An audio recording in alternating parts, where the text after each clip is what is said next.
ඔයාලා හැමෝම මාම්ස් kitchen YouTube channel එකට සාදරයෙන් පිළිගන්නවා. අද මම ඔයාලට කියලා දෙන්න යන්නේ ගෙදරදීම noodles හදාගෙන මස් මාළු පිත්තර නැතුව රසට noodles හදන රෙසිපියක්. අපි දැන් බලමු මේ රසම රස noodles හදාගන්නේ කොහොමද?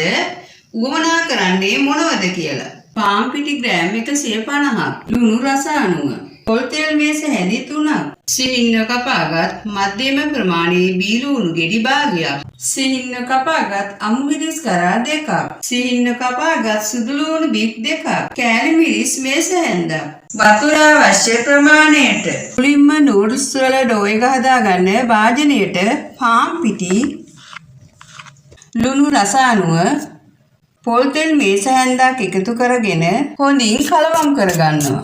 ඊළඟට වතුර ටික ටික එකතු කරගෙන අතේ නොයලෙන පදමට අනා ගන්නවා. දැන් හදාගත් ඩෝ එක පැත්තකින් තියාගන්නවා. ඊළඟට පිටිසගත් ලෑල්ල උඩ හදාගත් ඩෝ එකකින් කොටසක් තියාගෙන රෝලින් පින් එකෙන් හොඳට තුනී කරගන්නවා. ඔයාලා ඩෝ එක තුනී කරගන්නකොට මේ ගානට රවුමට තුනී කරගන්න. දැන් රොටිය තම්බ ගන්න වතුර ටිකක් දාගත් භාජනයේ ලිපේ තියාගෙන ගින්දර සාමාන්‍ය ප්‍රමාණයට දාගන්නවා. වතුර එක මේ වගේ උතුරගෙන එනකොට හදාගත් රොටිය වතුරට දාගන්නවා.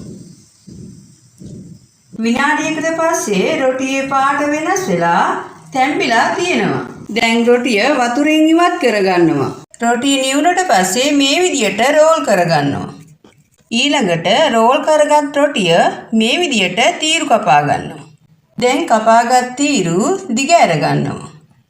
දැන් හදාගත් noodles ටෙම්පරාදු කරගන්න පොල් තෙල් මේස හැඳි 2ක් දාගත් භාජනයේ ලිපේ තියාගෙන ගින්දර සාමාන්‍ය ප්‍රමාණයට දාගන්නවා. තෙල් රත් වුණාට පස්සේ සුදු ලුණු, අමු මිරිස්, කරපිංචා, ලුණු රස අනුව එකතු කරගෙන හොඳින් කලවම් කරගන්නවා. ලුණු, අමු මිරිස්, කරපිංචා ටෙම්පරාදු වුණාට පස්සේ soya sauce තේ හැන්දක්, තක්කාලි සෝස් මේස හැන්දක්, කෑලි මිරිස් එකතු කරගෙන හොඳින් කලවම් කරගන්නවා. දැන් හදාගත් noodles ටික දාගෙන හොඳින් කලවම් කරගන්නවා. දැන් හදාගත් noodles ලිපෙන් ඉවත් කරගන්නවා. ඔයාලට මේ noodles වැඩි වෙලාවක් යන්නේ නැතුව ඉක්මනින් ලේසියෙන් රෑ කෑමට හදාගන්න පුළුවන්. ඔයාලත් හදලා රස බලන්න. ඔයාලා මගේ මේ රෙසිපි එකට කැමති නම් like කරන්න,